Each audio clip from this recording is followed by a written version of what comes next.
ബിസിനസ്സിന് ഒഴിച്ചുകൂടാൻ പറ്റാത്ത ഒന്നാണ് പരസ്യങ്ങൾ. ആ പരസ്യങ്ങൾക്ക് ഒഴിച്ചുകൂടാൻ പറ്റാത്ത ഒന്നാണ് ഡിസൈനുകൾ.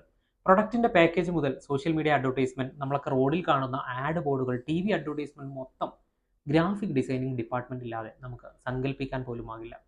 AI എന്ന ഈ അതിഭീകരന്റെ വരവോടുകൂടി ഗ്രാഫിക് ഡിസൈൻ മേഖലയിൽ എന്താണ് സംഭവിക്കുന്നത്? ഈ കരിയറിന് അന്ത്യമാകുമോ? നമുക്ക് നോക്കാം. My name is Muzammil. Welcome to upskill careers. Graphic designing എന്നത് പരസ്യ മേഖലയിലും അതുപോലെ പ്രിന്റ് മേഖലയിലും നൽകുന്ന തൊഴിലവസരങ്ങൾ ഒരുപാടുണ്ട്. പരസ്യ മേഖല പറയുകയാണെങ്കിൽ നമുക്ക് digital and social media advertisement മേഖലകളിലും, അതുപോലെ പ്രിന്റ് മേഖല പറയുകയാണെങ്കിൽ നമുക്ക് ബുക്ക് പബ്ലിക്കേഷൻസ്, അതുപോലെ അഡ്വർടൈസ്മെന്റിന് വേണ്ട ബോർഡുകൾ, വൗച്ചേഴ്സ്, നോട്ടീസ്, ബ്രോഷേഴ്സ്, പോസ്റ്റേഴ്സ്, ഇതെല്ലാം ഗ്രാഫിക് ഡിസൈനേഴ്സിന്റെ കയ്യിലൂടെ കടന്നു വരുന്ന ഡിസൈനുകളാണ്.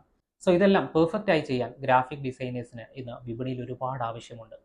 സോ അത് തന്നെയാണ് ഈ കരിയറിന്റെ ഹൈലൈറ്റും.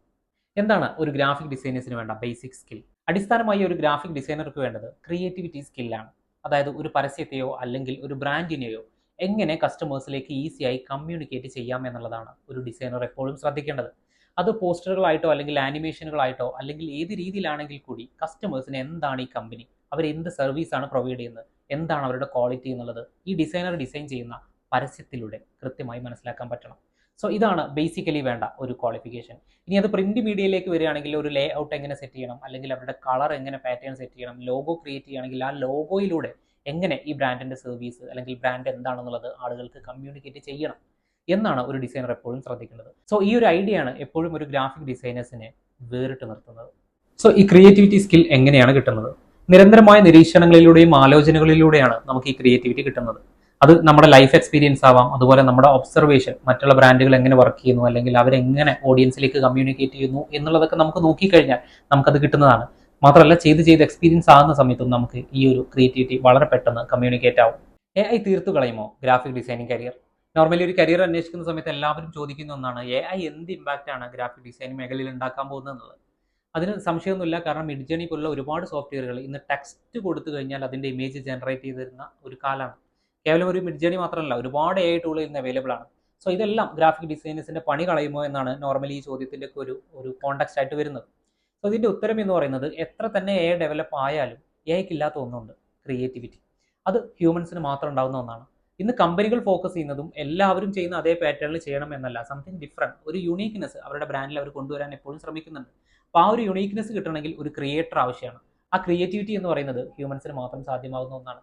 അതുകൊണ്ട് തന്നെ എത്ര AI വന്നാലും അതിന്റെ പുറകിൽ പണിയെടുപ്പിക്കാൻ ഒരു ഡിസൈനറെ ആവശ്യം തന്നെയാണ്. സോ അതുകൊണ്ട് ഗ്രാഫിക് ഡിസൈനേഴ്സിന്റെ പണി ഒരിക്കലും പോകുന്നില്ല. പുതിയ AI ടൂളുകൾ അവർ യൂസ് ചെയ്തിട്ട് ഒന്നുകൂടെ അവരുടെ ഡിസൈനെ ഷാർപ്പ് ആക്കുക, പെർഫെക്റ്റ് ആക്കുക എന്നുള്ളത് മാത്രമേ ഉള്ളൂ. അതുകൊണ്ട് ഒരിക്കലും നമ്മുടെ ജോബ് ഇല്ലാതാകുന്നില്ല. സോ എങ്ങനെ ഒരു ഗ്രാഫിക് ഡിസൈനിങ്ങിൽ കരിയർ ബിൽഡ് ചെയ്യാം? നോർമലി നിങ്ങൾക്ക് ഉണ്ടാകുന്ന ചോദ്യമായിരിക്കും അത്. ഇന്ന് കാണുന്ന ഒരു 80% ഗ്രാഫിക് ഡിസൈനിങ്ങിന്റെ വർക്കുകളും നമുക്ക് ചെയ്യാൻ രണ്ട് ടൂളുകൾ അറിഞ്ഞാൽ മതി: അഡോബിന്റെ ഇല്ലുസ്ട്രേറ്ററും ഫോട്ടോഷോപ്പും. ഈ രണ്ട് ടൂളുകൾ നിങ്ങൾ നല്ല രീതിയിൽ എക്സ്പെർട്ടൈസ് ചെയ്യുകയാണെങ്കിൽ നിങ്ങൾക്ക് ഒരു വിധത്തിലുള്ള വർക്കുകളെല്ലാം നിങ്ങൾക്ക് ചെയ്യാൻ പറ്റും. ഇന്ന് കാണുന്ന പാക്കേജ് ഡിസൈനുകളാവട്ടെ, സോഷ്യൽ മീഡിയ പോസ്റ്റുകളാവട്ടെ, ആഡ് ബോർഡുകളാവട്ടെ, എല്ലാം നമുക്ക് ഈ രണ്ട് ടൂളുകൾ ഉപയോഗിച്ച് ചെയ്യാൻ പറ്റും. സോ നിങ്ങൾക്കൊരു 2 to 3 മന്ത്സ് നല്ല രീതിയിൽ ട്രെയിനിങ് കിട്ടുകയാണെങ്കിൽ ഈ ഒരു ടൂളുകളിൽ നിങ്ങൾക്ക് എക്സ്പെർട്ടൈസ് ചെയ്യാൻ പറ്റും. കോറൽ ഡ്രോ, ഇൻഡിസൈൻ പോലുള്ള സോഫ്റ്റ്വെയർ കൂടി നിങ്ങൾക്ക് അറിയുകയാണെങ്കിൽ അതും ഇതിൻ്റെ ഒരു ആഡ് ഓൺ ആയിരിക്കും. സോ അത് എക്സ്പെർട്ടൈസ് ചെയ്യാൻ നിങ്ങൾ നിരന്തരമായി വർക്ക് ചെയ്തുകൊണ്ടേയിരിക്കുക. സോ ഒരു ഗ്രാഫിക് ഡിസൈനേഴ്സിന് എവിടെയായിരിക്കും ജോലി ലഭിക്കുക, അല്ലെങ്കിൽ എങ്ങനെയായിരിക്കും ജോബ്? ഒരു ബിഗിനർ ലെവലിലെ ഗ്രാഫിക് ഡിസൈനേഴ്സിന് ജോലി ലഭിക്കുന്നതിന് 3 ഓപ്ഷനുകളാണുള്ളത്. ഒന്ന്, ഒരു പ്രിന്റ് കമ്പനി, അല്ലെങ്കിൽ 2 അഡ്വർടൈസ്മെന്റ് ഏജൻസി, അല്ലെങ്കിൽ ഏതെങ്കിലും ഒരു സ്ഥാപനത്തിൽ അവരുടെ ഡിസൈനിങ് വർക്ക് ചെയ്യുക എന്നുള്ളത്. ഇത് മൂന്നാണെങ്കിലും ഓക്കെയാണ്. പക്ഷെ നിങ്ങൾക്ക് നല്ല രീതിയിൽ എക്സ്പോഷർ കിട്ടണമെങ്കിൽ അഡ്വർടൈസ്മെന്റ് ഏജൻസികളിലെ വർക്കിനെ ഫോക്കസ് ചെയ്യുക. കാരണം അവരുടെ ഒരുപാട് ടൈപ്പ് ഓഫ് ഇൻഡസ്ട്രിയിലെ വർക്കുകൾ നിങ്ങൾക്ക് കിട്ടാൻ ചാൻസ് ഉണ്ട്. അത് നിങ്ങൾക്ക് നൽകുന്ന എക്സ്പോഷർ ഡിഫറെൻ്റ് ആയിരിക്കും. ഇനി ഇതിന്റെ സാലറി റേഞ്ച് എങ്ങനെയായിരിക്കും? ഒരു സ്റ്റാർട്ടിംഗ് ലെവലിൽ കേരളത്തിൽ ഒരു 8 to 10 ആയിരിക്കും നിങ്ങൾക്ക് സാലറി ലഭിക്കുക. ബാക്കി നിങ്ങളുടെ എക്സ്പീരിയൻസിനെ ബേസ് ചെയ്തിട്ടും നിങ്ങളുടെ എക്സ്പോഷറിനെ ബേസ് ചെയ്തിട്ടായിരിക്കും ഉണ്ടാവുക. ഇനി പുറത്തേക്കൊക്കെ പോവുകയാണെങ്കിൽ അവിടെ 3000 ദിർഹംസ് ഒക്കെ GCC രാജ്യങ്ങളിൽ നിങ്ങൾക്ക് കിട്ടാൻ സ്റ്റാർട്ടിങ്ങിൽ തന്നെ ചാൻസ് ഉണ്ട്. സോ ബാക്കി അവിടെയും നിങ്ങളുടെ എക്സ്പീരിയൻസിനെയും എക്സ്പോഷറിനെയും ബേസ് ചെയ്തിട്ട് ഇൻക്രിമെന്റും കാര്യങ്ങളും ഉണ്ടാവും. നിങ്ങൾക്ക് നല്ല രീതിയിലുള്ള ക്രിയേറ്റിവിറ്റി ഉണ്ടെങ്കിൽ നിങ്ങൾക്ക് പറയുന്ന സാലറി തരാനുള്ള കമ്പനികളും ഇന്ന് അവൈലബിൾ ആണ്. സോ ഇനി ഏതാണെങ്കിലും ഒരു ഗ്രാഫിക് ഡിസൈനേഴ്സിന് കിട്ടാൻ പോകുന്ന അഡ്വാൻറ്റേജ് എന്ന് പറയുന്നത്, നിങ്ങൾക്ക് ഫ്രീലാൻസ് വർക്ക് ഒരുപാട് അവൈലബിൾ ആണ്. നിങ്ങളൊരു കമ്പനിക്കകത്ത് പോയി വർക്ക് ചെയ്യേണ്ട, അല്ലെങ്കിൽ നിങ്ങൾക്ക് സ്പെസിഫിക് ആയിട്ട് ഒരു ടൈം ഡ്യൂറേഷനിൽ വർക്ക് ചെയ്യേണ്ട എന്നുണ്ടെങ്കിൽ ഫ്രീലാൻസ് ആയിട്ട് ഒരുപാട് വർക്കുകൾ ഇന്ന് അവൈലബിൾ ആണ്. ലോഗോ ഡിസൈനിങ്, പോസ്റ്റർ ക്രിയേഷനിലൊക്കെ ഒരുപാട് കമ്പനികൾ ഇന്ന് ഫ്രീലാൻസ് ആയിട്ട് വർക്ക് കൊടുക്കുന്നുണ്ട്. മാത്രമല്ല വർക്കുകൾ ഇന്ന് ഒരുപാട് കിട്ടുന്ന വെബ്സൈറ്റുകളും അവൈലബിൾ ആണ്. സോ എങ്ങനെ നോക്കിയാലും നിങ്ങൾക്ക് ഒരു തരത്തിലും തിരഞ്ഞെടുത്താൽ നഷ്ടമാവാത്ത കരിയറാണ് ഗ്രാഫിക് ഡിസൈനിങ്. അഡ്വാൻസ്ഡ് ആയിട്ട് വരുന്ന കാര്യങ്ങൾ ഇതിൻ്റെ കൂടെ നിങ്ങൾ പഠിച്ചുകൊണ്ട് പോവുകയാണെങ്കിൽ നിങ്ങൾക്ക് ഒരിക്കലും തിരിഞ്ഞു നോക്കേണ്ടി വരില്ല. So make a right decision. So കരിയറുമായി ബന്ധപ്പെട്ട കൂടുതൽ വീഡിയോസിനായി അപ്സ്കിൽ കരിയേഴ്സ് എന്ന ഞങ്ങളുടെ ഈ ചാനൽ ഫോളോ ചെയ്യുക. മറ്റൊരു വീഡിയോയിൽ വീണ്ടും കാണാം. ബൈ.